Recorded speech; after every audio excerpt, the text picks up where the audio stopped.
Rain, जो भी हो पीछे मत देखना।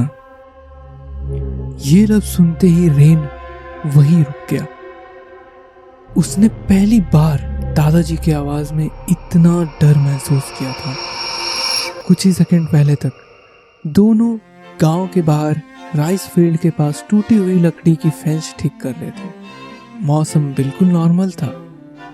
हल्की हवा चल रही थी, पेड़ के पत्ते धीरे धीरे हिल रहे थे और दूर पहाड़ों के पीछे सूरज धीरे धीरे ढल रहा था। लेकिन अचानक सब कुछ बदल गया। हवा एकदम से रुक गई। राइस फील्ड बिल्कुल शांत हो गया था। झिंगुर, जो कुछ देर पहले तक लगातार आवाज कर रहे थे, वो भी एक ही पल में चुप हो गए। रेन ने ऐसा सन्नाटा पहले कभी महसूस नहीं किया था। जैसे पूरी दुनिया ने एक साथ सांस रोक ली हो। रेन ने धीरे से पूछा, दादा, हुआ क्या है? लेकिन उन्होंने कोई जवाब नहीं दिया। उनकी नजर रेन पर नहीं थी, वो उसके पीछे बहुत दूर किसी एक जगह पर टिकी हुई थी। उनका चेहरा सफेद पड़ चुका था। उनके हाथ इतने जोर से कांप रहे थे कि लकड़ी का हथौड़ा उनके हाथ से गिर गया। रेन ने वो आवाज सुनी, सिर्फ एक शब्द, लेकिन उस आवाज में कुछ ऐसा था जो सीधा उसके दिल तक उतर गया। वो आवाज ना तो किसी औरत की थी, ना ही किसी आदमी की, बस एक अजीब सी गूंज जो धीरे धीरे उसकी तरफ बढ़ती महसूस हो रही थी। दादा ने रेन का हाथ और जोर से पकड़ लिया। इस बार उन्होंने कांपती हुई आवाज में कहा, बेटा, जो भी हो, जो भी महसूस हो, पीछे मत देखना। रेन का दिल अब इतनी तेज धड़क रहा था कि उसे अपनी ही धड़कन सुनाई देने लगी। उसके दिमाग में सिर्फ एक ही सवाल घूम रहा था, आखिर उसके पीछे ऐसा था क्या? लेकिन वो कहते हैं ना कि इंसान की फितरत ही अजीब होती है। जिस चीज को देखने से मना किया जाए, सबसे पहले उसी को देखने का मन करता है। और उसी पल रेन ने धीरे धीरे अपना सिर पीछे घुमाना शुरू कर दिया। जैसे ही रेन ने अपना सिर धीरे धीरे पीछे घुमाया, उसकी नजर पहले तो किसी भी अजीब चीज पर नहीं पड़ी। दूर दूर तक उसे सिर्फ राइस फील्ड दिखाई दे रहे थे। कुछ टेलीफोन पोल्स खड़े थे और पीछे कुछ घर थे। एक पल के लिए रेन को लगा कि शायद दादा बिना वजह ही डर रहे थे। लेकिन तभी उसकी नज़र एक बड़ी सी टोपी पर जाकर रुक गई। वो टोपी राइस फील्ड के बिल्कुल बीचों बीच खड़ी थी। पहले रेन को लगा शायद कोई औरत होगी, लेकिन अगले ही पल उसने एक अजीब बात नोटिस करी। वो टोपी किसी आम इंसान की लंबाई पर नहीं थी। रेन ने दोबारा ध्यान से देखा।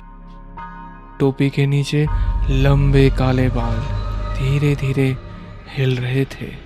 फिर उसे सफेद कपड़ा दिखाई दिया, इतनी लंबाई कि उसके पास खड़े टेलीफोन पोल्स उसके कंधे से भी छोटे लग रहे थे। रेन का दिमाग ये मानने के लिए ही तैयार नहीं था कि कोई भी इतना लंबा कैसे हो सकता है। इस बार वो आवाज पहले से बहुत ज्यादा करीब थी। रेन का गला सूख गया, उसकी सांसें तेज हो गई, उसके पैर जैसे जमीन में जम गए हो। वो भागना तो चाहता था, लेकिन उसका शरीर उसका साथ नहीं दे रहा था। और तभी टोपी वाली औरत ने बहुत धीरे धीरे अपना सिर रेन की तरफ घुमाना शुरू कर दिया। इतनी दूर होने के बाद भी रेन को ऐसा महसूस हुआ जैसे वो सीधा उसकी आंखों में देख रही हो। सबसे अजीब बात तो ये थी कि उसका चेहरा अब भी साफ दिखाई नहीं दे रहा था। ऐसा लग रहा था मानो कोई चीज उसे छुपा रही हो। तभी दादा ने अपनी पूरी ताकत से चिल्लाया, रेन, भाग! उनकी आवाज सुनते ही जैसे रेन वापस होश में आ गया। दादा ने उसका हाथ पकड़ा और पूरी ताकत के साथ अपनी तरफ खींच लिया।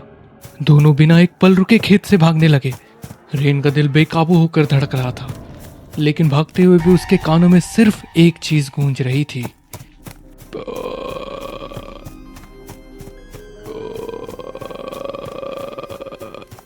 और हर बार वो आवाज पहले से थोड़ी और करीब महसूस हो रही थी। दोनों जैसे ही घर पहुंचे, दादा ने दरवाजा इतनी जोर से बंद किया कि पूरा लकड़ी का घर हिल गया। उन्होंने तुरंत सारी खिड़कियों के पर्दे बंद कर दिए, मेन डोर के सामने भारी लकड़ी की अलमारी लगा दी और सीधा पुराने लैंडलाइन फोन की तरफ बढ़ गए। कांपते हाथों से उन्होंने एक नंबर मिलाया और सिर्फ इतना कहा, जल्दी जल्दी आओ, उसने इसे देख लिया है, हमारे पास ज्यादा वक्त नहीं है। फोन रखते ही घर में सन्नाटा छा गया। दादी मंदिर के सामने बैठकर प्रार्थना करने लगी। रेन समझ नहीं पा रहा था कि आखिर ऐसा उसने क्या देख लिया था जिससे पूरा घर इतना डर गया। लगभग आधे घंटे बाद एक पुरानी जीप घर के बाहर आकर रुकी। उसमें से 2 बुजुर्ग और एक मॉन्क उतरे। घर में कदम रखते ही मॉन्क सीधा रेन के सामने आकर रुके। उसने बिना समय गवाए सिर्फ 2 सवाल पूछे।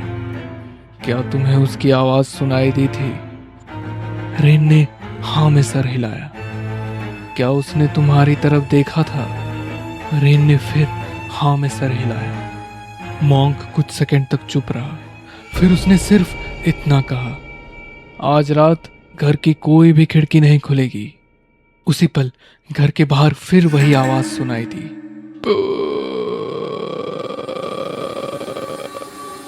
मॉन्क ने अपना बैग खोला और उसमें से सफेद कागज निकाले जिन पर पुराने जापानी चिन्ह बने हुए थे। वो एक एक करके उन्हें हर खिड़की, हर दरवाजे और कमरे के चारों कोने में चिपकाने लगे।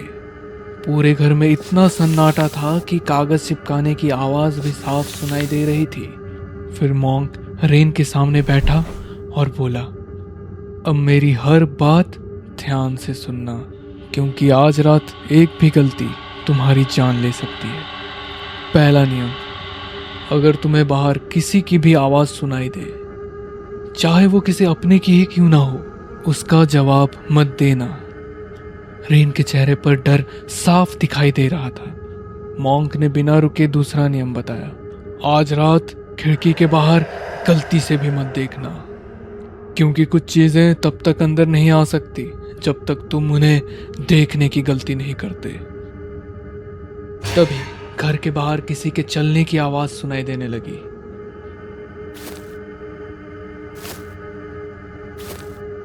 और हर कदम के साथ वो आवाज घर के और करीब आती जा रही थी। कदमों की आवाज धीरे धीरे मेन डोर के सामने आकर रुक गई। पूरे घर में इतनी ज्यादा खामोशी थी कि हर किसी की सांस सुनाई दे रही थी।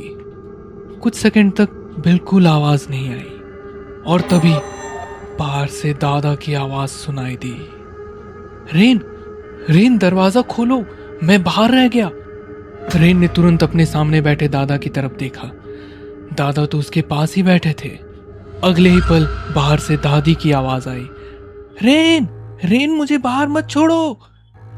मॉन्क ने धीरे से कहा, कोई जवाब मत देना। कुछ पल के बाद फिर सन्नाटा छा गया। रेन को लगा शायद सब खत्म हो गया। तभी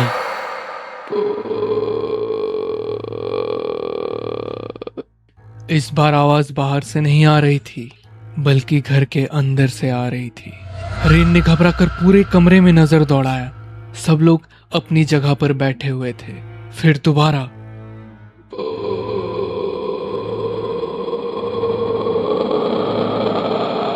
मॉन्क का चेहरा पहली बार डर से बदल गया। सब लोग बिल्कुल मत हिलना। तभी कमरे के ठीक ऊपर किसी के चलने की आवाज आने लगी।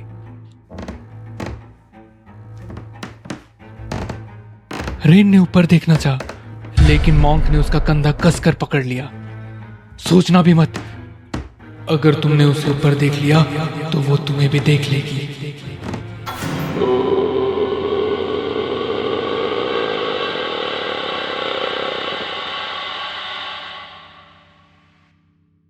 तो आपको क्या लगता है, क्या वो औरत रेन को मार देगी या फिर मॉन्क रेन को बचाने में कामयाब हो जाएंगे?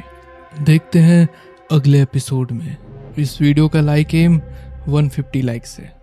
आई होप कि आप इसे जल्दी ही कंप्लीट कर देंगे।